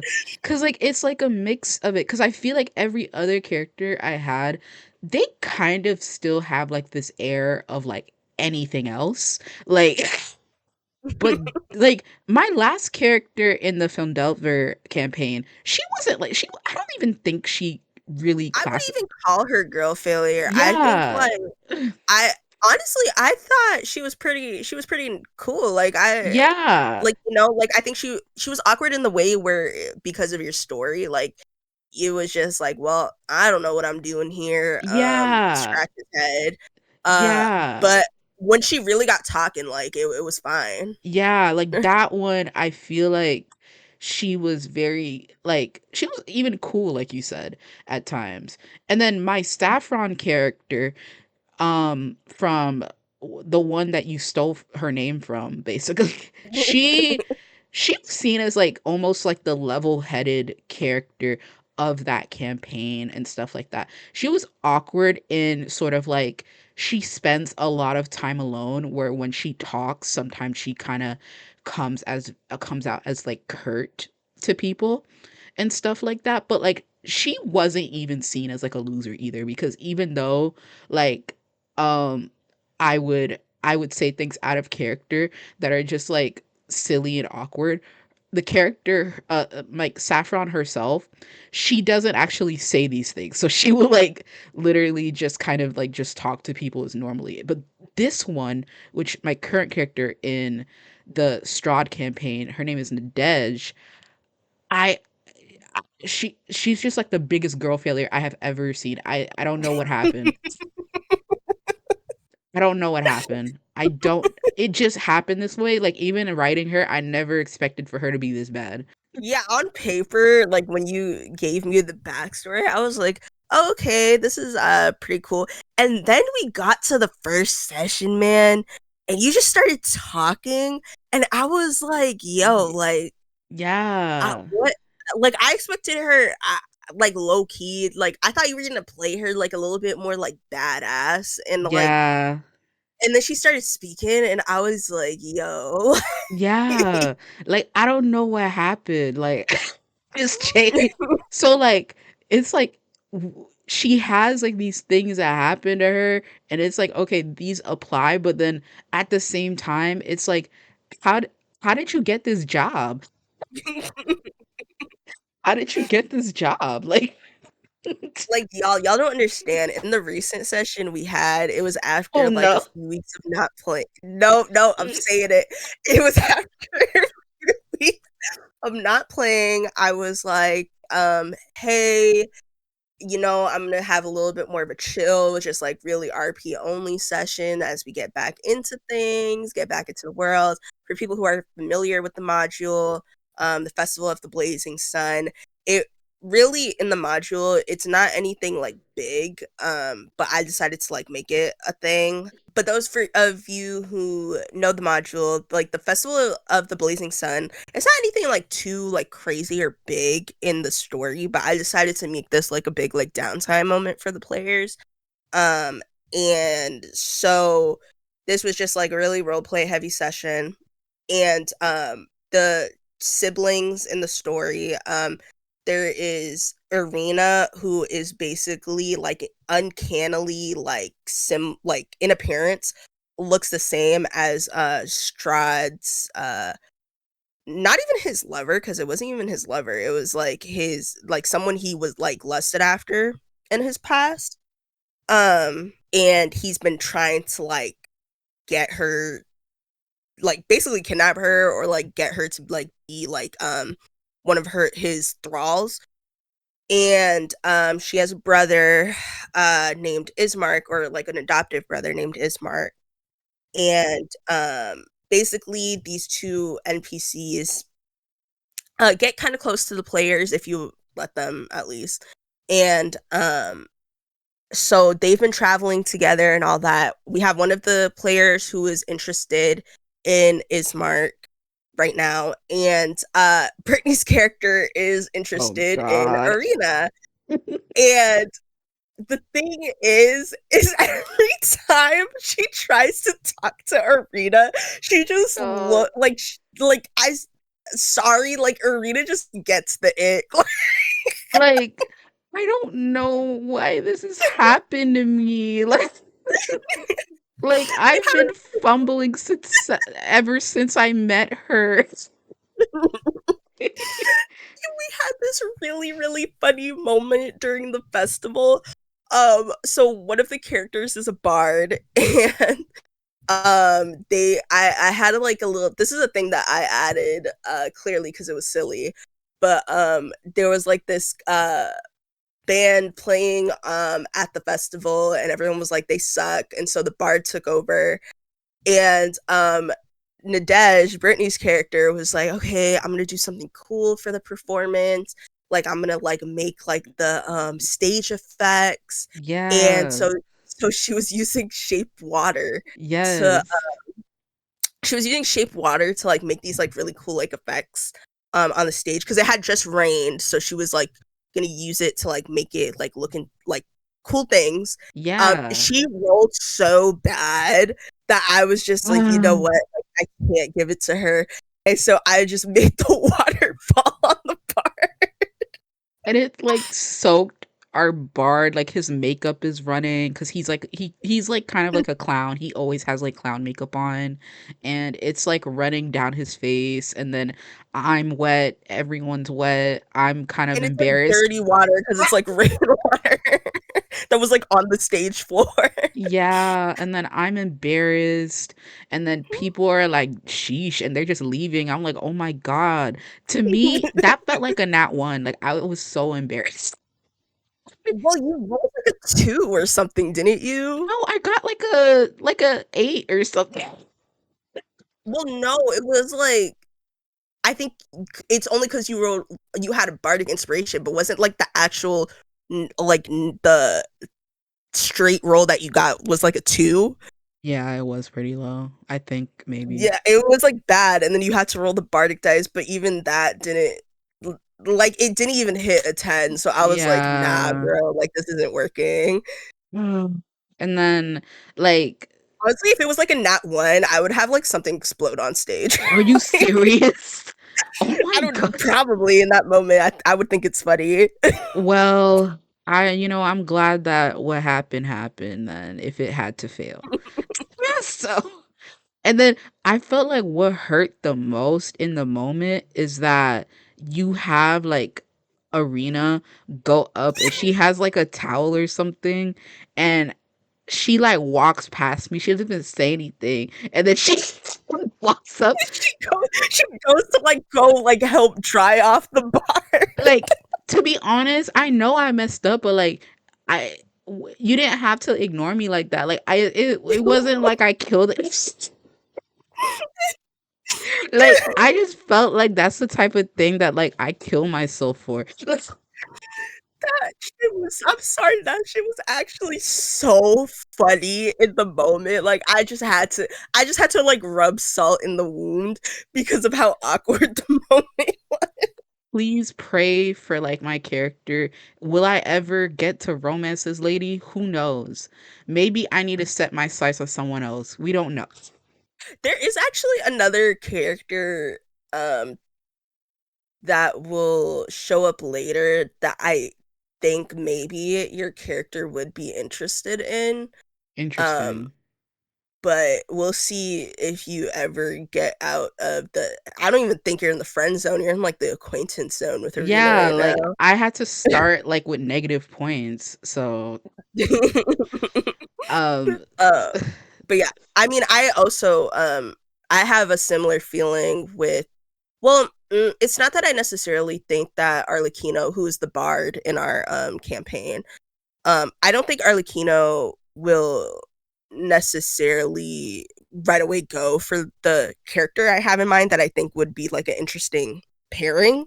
I just think in my mind, because of what I have planned in my little DM brain, I think it would be an interesting pairing, but I don't know if he'll go for this person. yeah, So cuz I might just he kind of has his sights set on someone else right now too. yeah, So, and he's actually making progress with that person. So yeah. you know, you, however, there are other people in the game.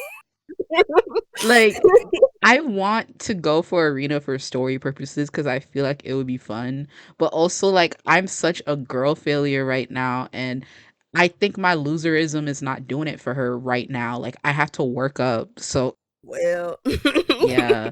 Like, I don't know what's going on with this character right now, but I just have to keep going like this until I can like gain aura. Like like You gotta do something, man, to like make yeah. her be like, oh wait, like, Like I need a you lock know. in. I need a lock in or something. Like You need come on, like you gotta show some type of redeeming quality. yeah, like I gotta think about this. Like like I need to do something because like I'm gonna lose her.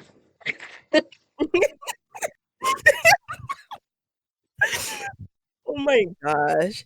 You know, if all else fails, you can go after Stride. I the thing is, bro, I actually the way I actually so I draw some of my NPCs and then I use Pit Crews for the rest of them. The way I drew Stride was so hot, you guys. Yeah, the thing is he is really, really fine, but I just don't know if Nadej will go for him. Like I I don't thought think Nadej would, but yeah. everyone else, I don't know if any of the characters would actually, Yeah, I don't think but any of our characters is willing to go for him. Like I feel like our party, some of them can admit that he's hot, maybe, but I just don't think like to actually like talk to that man and be like, "So you trying to go out or something?" Like, no, they're not gonna. No, no, yeah, I don't. None of them are like a. At least I don't think are like a type of like, oh, like I can fix him type of character. They're all just yeah, like they see that this man is like crazy and they're like, ooh. yeah. We like he's like we read his book. Like, come on, like he's insane. But I have seen people who will straight up romance Strahd and actually like do it. Like so. Yeah, for sure. I Mm. mean, if I was in a Curse of Strahd campaign, I think I would make a character who would romance Strahd just because I know what's coming and I want to romance. I've seen people do it, like straight up. Like people would have campaigns where Strahd had children or something like that, and I'm like, dang, for real? That's crazy. Yeah, I'm like, he kids? Like, uh, I actually read somewhere too where it was just like, oh, like in the next session, like my character's having their wedding with Strahd. I was like, how what? did you get to this point? Like, so did he like change for you, or is like the Barovia still like under a curse, but he's just having a wedding? Maybe the character was evil and she was like, yeah, I'll be your queen. Like, dang. Because, like, it's actually funny. Because imagine you're getting married to Strahd and exactly everything's the same in Barovia, but the only difference is now he's married. Like, everyone is still suffering. The world is still awful, but he's like, he like airdrops, like, his wedding invitation to the entire realm. Like, hey guys, go to my wedding. It's Oh my awful. god. But yeah, D&D is funny, you guys. You Yeah. should try it out sometimes. And other TTRPGs. It's not just D&D. Mm-hmm. Like, I feel like try, like, a TTRPG at least once. And like it's sometimes it's hard to find a group, but like comic shops will typically have like some kind of meetup or something like that, and it doesn't hurt to just do one. Maybe you'll go and you hate everyone at that table, but at least you tried. Mm-hmm. Or You know. even just, I'm thinking of that spy one we did that was just solely role play. Just one Yeah. of those type of ones where it's like you don't have to do combat at all. You don't even really have to make a character sheet. Mhm. Um, Like just itch.io got role a playing that ton. shit out is like so fun sometimes. Yeah, like itch.io has like so many TTRPGs. Like tons of people sell like really, really great ones. And also some even free. You can get them from charity bundles as well. Also, you get to help like a good cause as well in those charity bundles that usually they have like a ton of like TTRPGs. And like there's just so many really great ones out there. Like some of them don't have combat, some of them will have like a really like fun gimmick or something like that. Like even some they specifically will put into account like if you're playing online with people or something like that. I mean, yeah. Also, like if you like lying for fun, this is for this is for you. Yeah. Oh yeah, that secret agent one that we did. I have to find the name. I'm gonna put the name of that a name and link in the description. But you straight up. are like in like a HR meeting basically with your secret agent company, and you guys basically bombed like one of the biggest missions of your life, and you and your friends, you will have to lie to like the manager about who actually messed it up, even though the gag is you all did. So, and whoever has like the most convincing one, that's the person who basically gets fired. So yeah, it's a ton of fun. It was hilarious. But yeah, I mean, like I again, like I think I would say, I mean, Baldur's Gate 3 is also super expensive. Yeah, like For they're good not. for good reason. Because I was about to say, like, maybe try that or like a D&D-esque game, to see if you even like that RPG kind of turn-based style in the first place. Or Because I mean, they're out there.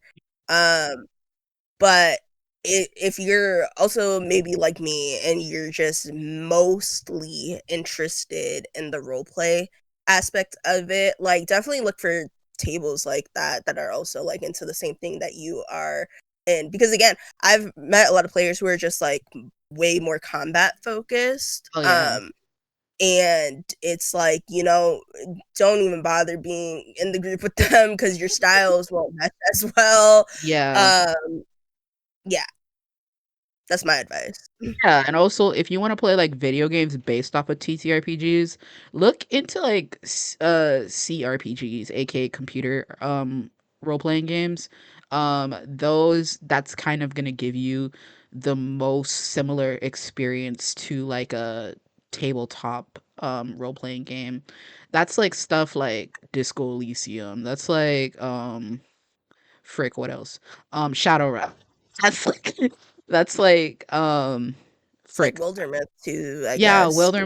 Wildermyth, yeah. Like those type of games. That's 3. That's all y'all gonna get right now. So, but like those are like the closest you'll get to like a tabletop experience, but like on the computer type of thing or whatever you're playing it on. Like I don't know, PlayStation 5, your um smart fridge, whatever you playing it on, like, like Smart oven.